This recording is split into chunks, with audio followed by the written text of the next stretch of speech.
So what we're going to do to try out our hand plane and to get a little bit familiar with it is to do this planing exercise. It's a pretty simple exercise, a little bit of marking out just on some scrap timber, and what we're going to learn to do is we're going to learn to do this angle along the end grain and then another angle on the side, and then you can try to take off a corner. You're going to learn pretty quickly which way is the best way to go with the grain.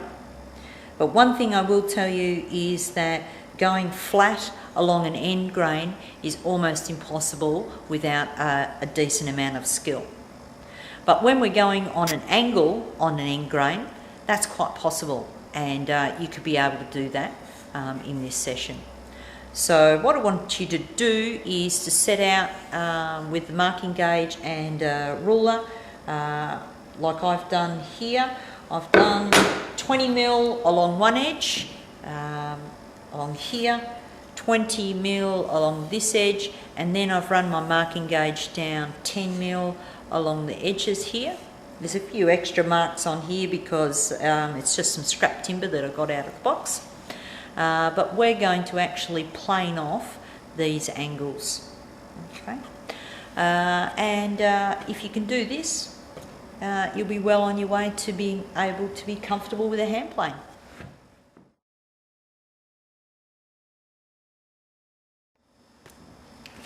So I've popped my timber in the vise and I'm ready to go. I've got my hand plane, it's adjusted nicely, and now it's just down to me and the tool.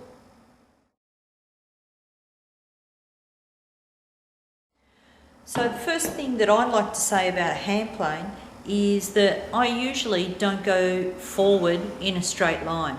It's better to have the backside hanging out a little bit, so on an angle and going forward. It's not going to jump as much, and it gives you a little bit more leeway and a little bit of a smoother run. So I've got two hands. I've also, you can't see, but I've got my feet really nicely planted. I want to have the hand plane on the angle that I want to achieve. It's no sense starting off on this angle if I want to achieve this angle. Going through nice and smoothly, even pressure. It's really important the way you have your feet and your stance.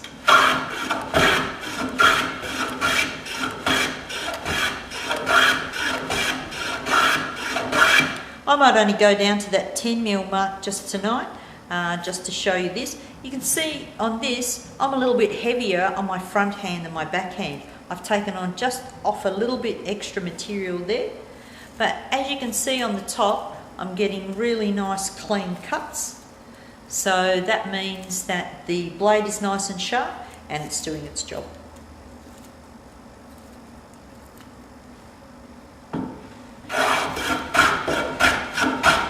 So I can come through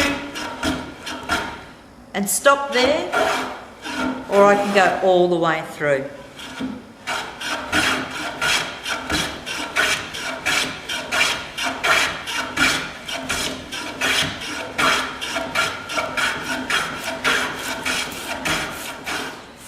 I'm actually starting before the blade, so I start here on the timber and then I move all the way through. You must use the whole of the sole of the hand plane. No sense just concentrating on the blade. This sole is there for a reason.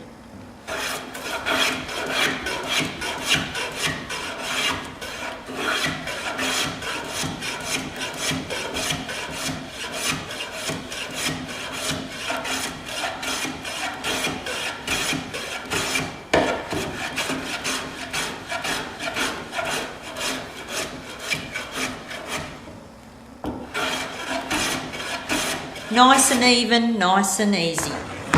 That's the best way to do it. We'll have a look at the job. Looks pretty good. I've nearly got down to my mark there, which I put on. 10 mil mark there and my 10 mil mark there. So that part of the exercise is done. That's probably the easiest, just going along with the grain. This is nice straight grain as well, so I haven't got many interruptions to my workflow. But if I had a knot or something, I may need to come in from different sides. And that's okay, that's part of hand planing. You've got to be aware of which way the grain's going and plane accordingly. That one was really easy. So we're going to turn it over and try this other side. Okay, so I'm going to go down to that 10mm mark again. That's what I'm aiming for.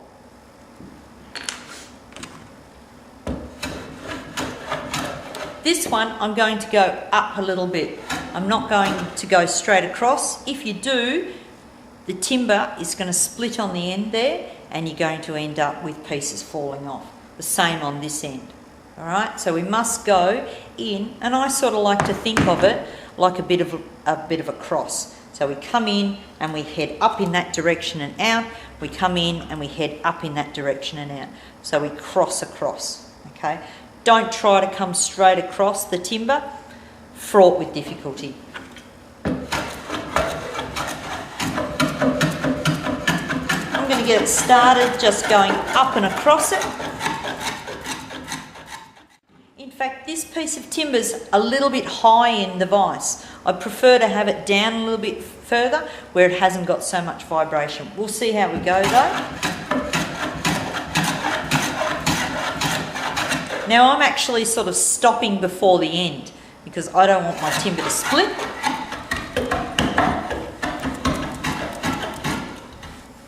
Now I'm going to work left-handed here for you. So we'll see how we go. This is a nice sharp blade. I'm getting a really good clean cut there and it's not dragging at the timber at all. Could probably afford to have a little bit more blade hanging out or I'm going to be here for a long time.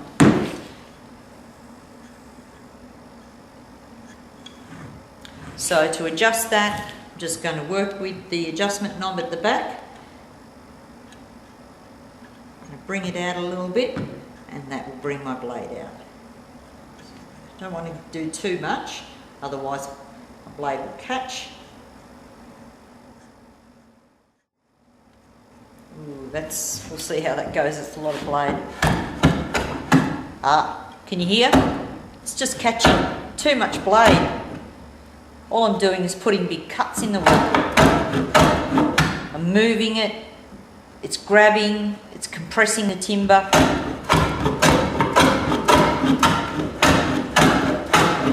It is possible, it's a really nice sharp blade, so it is doing the job, but I'm just making a bit of a mess, really.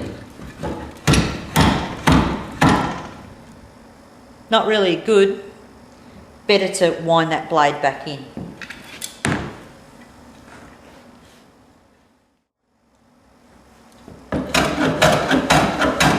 Sounds much better. Sounds really important when you're using a hand plane. You'll be able to tell after a while if a blade is sharp just by the sound it makes when it's cutting the timber. As you can see, I'm not going straight along. I'm going, even when I'm going across, I'm going on an angle. So I'm not putting the blade straight onto the wood, I'm using the front of the sole and then a little bit back as well. You could afford on a job like this to have a smaller hand plane, but this is a really nice all-rounder. A little bit big for the job, but it's a little bit easier for you guys to see on the video.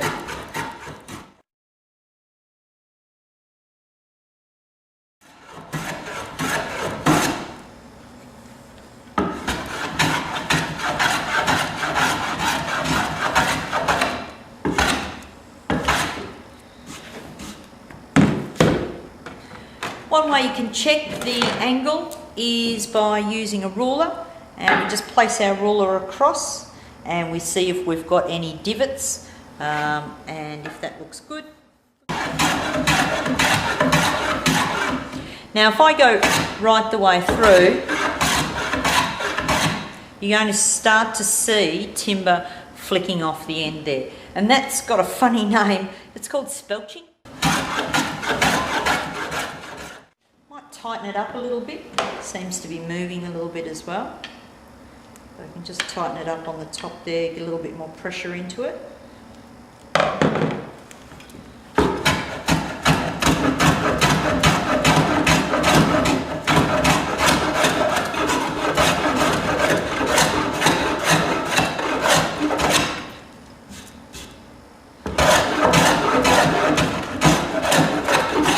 So when I get to the end, I'm really going to curve up.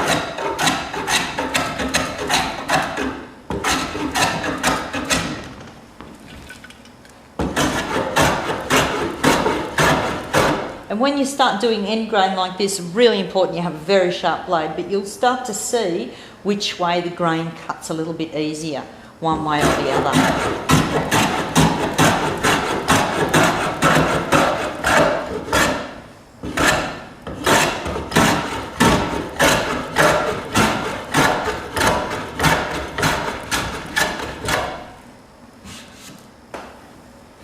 There you go. That easy? Well, I've done it a few times. So probably take you a few times to get to this, and repetition is the key with a hand plane. Even doing just one lot of exercise in the sample is going to, it's going to get you some experience, but it's not going to get that skill embedded into your repertoire. So it's really important that you do this a few times and then continue to do it a few times more after along the way. Can't stress that enough. Repetition is the key, and the better you get, the quicker and the more accurate you will get as well. So the only thing left to do would be to plane off one of these corners. Now if we go from this angle, from the end grain down there, what do you think is going to happen? Yep, the timber's just going to split. So if you're going to take a corner off, you'll need to come down onto that piece of timber, across that grain, from the long end flat grain there down to the end grain. But I'll leave that for you to explore a little bit later. So nothing left to do now but to get in and have a little bit of a go yourself. And like I said, you probably won't get it the first time. Hand planes can be a bit tricky. It's all in the setting, so make sure you check your equipment, set it correctly, and some really good marking out, and a nice sharp blade, and once again, a fair bit of patience.